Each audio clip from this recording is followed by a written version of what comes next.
In business, a lot like life, it's really important to understand human nature.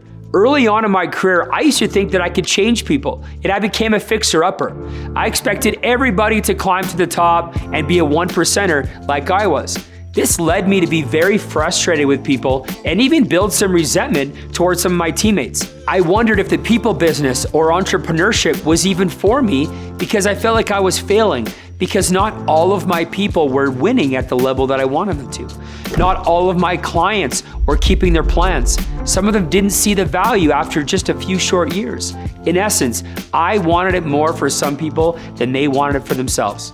Hey guys, just in case you're new to the channel, my name is Steve Holbrook. This channel is the go-to place for agents who want to become high-producing agents in the insurance industry. In this video, I'm going to share with you some laws of human nature. This is going to help you understand that instead of trying to change people, embrace the laws and use them to your advantage. The goal should be to apply the law of large numbers to the law of human nature, and the cream will rise to the top. If you can learn to embrace the laws of human nature, you can build a massive organization and move thousands of people and customers as a result. All right, my first point, the 80-20 rule is real. In my business, when I started to embrace the 80-20 rule, it's when everything changed for me. One day, my mentor called me into his office and he had a mentorship meeting with me. And he asked me, "Where do you need help?" And I told him that I was frustrated because not everybody was like me. He said, "Steve, have you ever heard of the 80-20 rule?" And I said, "No, how does it work?"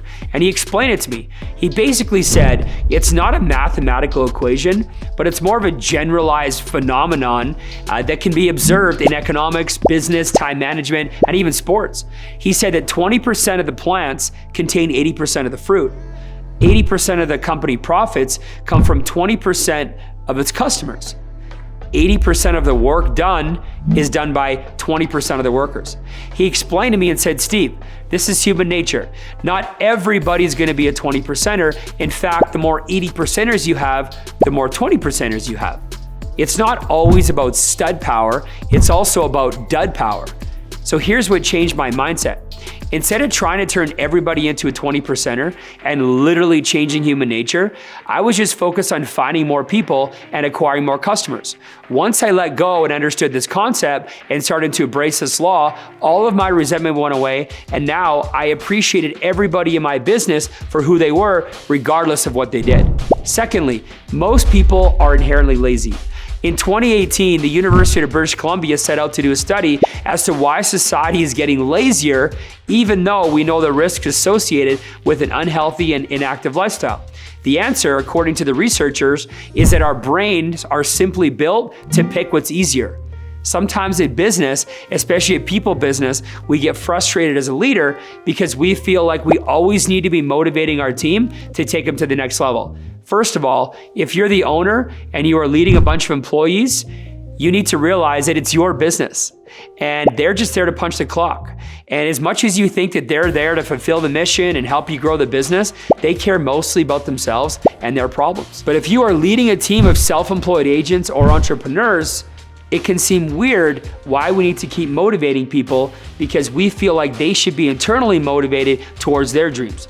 What I found in my business is that I constantly need to be throwing small contests and small incentive programs for them to focus on taking it to the next level. What I've discovered is that people are willing to fight for my goals and my dreams and my vision of where our team is going, even before they're willing to fight for their own. So as a result, when I want to move our team to the next level, I throw a big contest that people can qualify for. And because most people have short-term thinking, a short-term prize like a trip to Mexico or a cash bonus is going to motivate them, even though they should be motivated by their own personal goals. You have to embrace the fact that most people are inherently lazy and actually won't fight for their own goals and dreams, even if it means taking their own family down a dark financial path. So make sure that you incentivize your team short-term to keep them motivated to help you build your long-term vision. Now, before I move on to the next point, if you want to know more about how to partner with me and how to thrive in the insurance industry, then feel free to check out the link in the description box. You may or may not be a fit for our team. So again, feel free to click the link in the description box. All right, With that out of the way, let's move on to my next point. Most people want to win in life, but don't know how. I used to wonder why people didn't appear like they wanted to win. I used to wonder why people didn't want to compete like I wanted to compete. But what I realized by getting in the people business is I realized something about people. It's not that people don't want to win, it's that they've been beaten down, lied to, cheated on so many times that they stop believing that they can, and they don't even know where to start. I believe that almost everybody deep down wants to feel like a winner.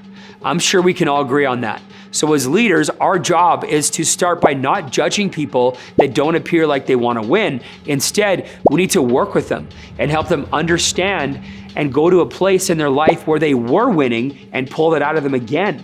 Quite often when I'm coaching or mentoring a teammate, I take them back to a place many years ago when they felt like they were competing, when they felt like they were winning. Maybe it was in high school sports, or maybe it was a healthy relationship they had, or maybe it was a time in a life where they thought like they were thriving in their career and growing as a person.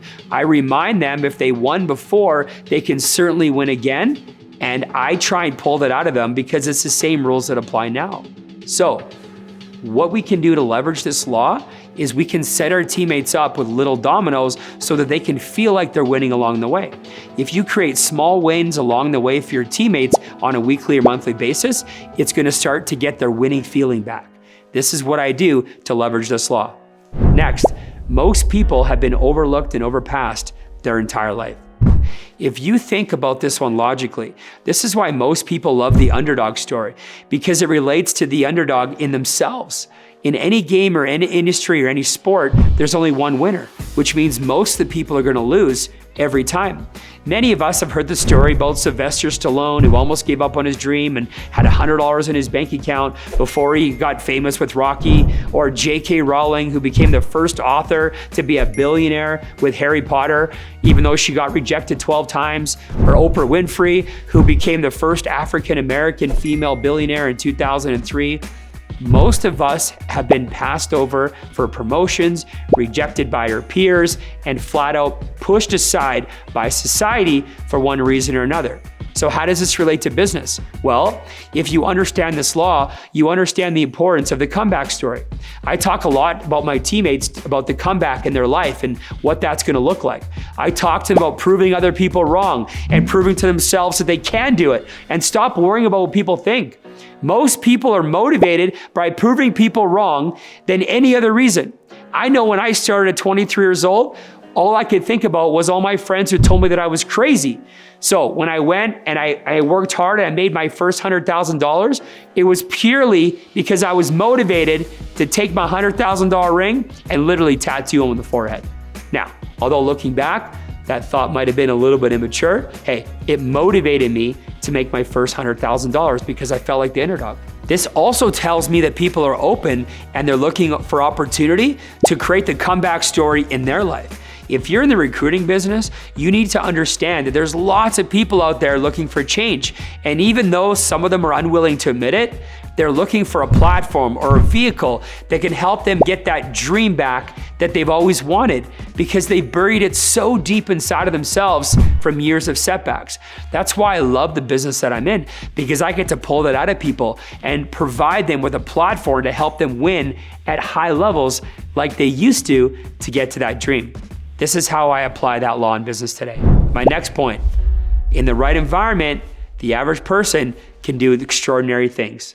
For a plant to grow in its full potential, it needs the right environment. It needs the right soil, sunlight, the right amount of water. Without the right amount of things, the plant can't grow and will only grow to half the size, if that it could be. This is also true with humans.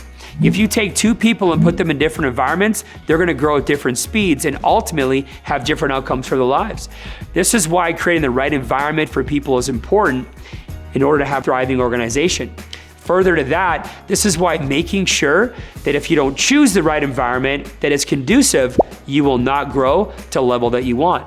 If you have big dreams and you have set big goals and ultimately you want to design your life, then hanging around other employees or small-minded thinkers that live for the weekends, what are the chances you're ever going to accomplish those dreams? It's our responsibility to first decide what we want out of our life. Then we need to find the right vehicle, the right environment to put ourselves in so that we can grow into the person that we need to become so that we can live that life.